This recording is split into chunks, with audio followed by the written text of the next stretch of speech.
బీసీల సంక్షేమం కోసం 1,00,000 కోట్లు ఖర్చు పెడతా అని చెప్పిన కాంగ్రెస్ పార్టీ మొదటి బడ్జెట్లోనే అరకొర నిధులు కేటాయించింది. బీసీలకు మోసం చేశారు. కాంగ్రెస్ పార్టీ ఎన్నికల ముందు అయితే హామీలు ఇచ్చారు.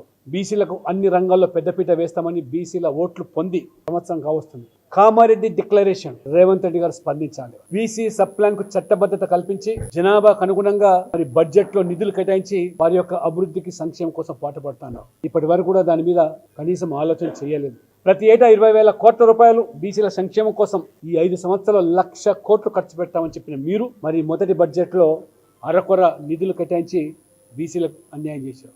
అన్నిటికి మించి స్థానిక సంస్థలో 42% రిజర్వేషన్లు మీరు కల్పిస్తామని చెప్పారు. అది ఓట్లు సాధించుకోవడానికి మాత్రమే కాదని ఇవాళ అమలు చేయాల్సిన బాధ్యత మీదని ఏదో నెపంతో ఆట వేసే ప్రయత్నం చేస్తే 42% అమలుతోనే స్థానిక సంస్థల ఎన్నికలు జరగాలి తప్పితే ఆ 42%లో కూడా మరి ముస్లింలను ఓబీసీలో చేర్చి ముస్లింల యొక్క వాటా తన్నుకొని పోతామంటే భారతీయ జనతా పార్టీ సహించే ప్రసక్తి లేదు.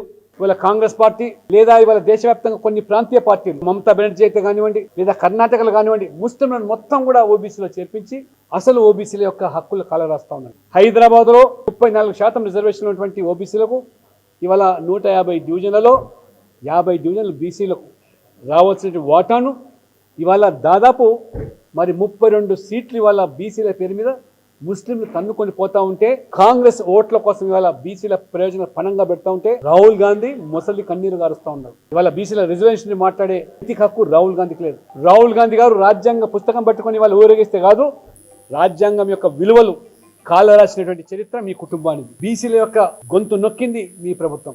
నరేంద్ర మోడీ ప్రభుత్వం భారతీయ జనతా పార్టీ ఒక బీసీని ప్రధానమంత్రి చేయడమే కాకుండా దేశ చరిత్రలో 27 మందిని కేంద్రంలో మంత్రులలో స్థానం కల్పించింది ఓబీసీలకు. అది నరేంద్ర మోడీ ప్రభుత్వమే, భారతీయ జనతా పార్టీ మాత్రమే. ఈ రేవంత్ రెడ్డి గారు గతంలో కేసీఆర్ గారు బీసీలను ఓటర్లుగానే వాడుకున్నారు. సమాజం అంతా కూడా చైతన్యవంతమైంది. బీసీల హక్కుల కోసం, బీసీల రాజ్యాధికారం కోసం ఇవాళ ఓబీసీ మోర్చా కార్యకర్తలు, భారతీయ జనతా పార్టీ కార్యకర్తలు కూడా నడుం బిగించి ఆనాడే సావిత్రిబాయి పులేకు నిజమైన నివాళులు అర్పించడం వల్ల అవుతామని చెప్పి ఈ సందర్భంగా తెలియజేస్తూ 42% స్థానిక సంస్థల్లో బీసీల రిజర్వేషన్ దక్కే వరకు పోరాటం ఆగదని చెప్పి కూడా ఈ రేవంత్ రెడ్డి ప్రభుత్వాన్ని భారతీయ జనతా పార్టీ హెచ్చరిస్తూ ఉంది.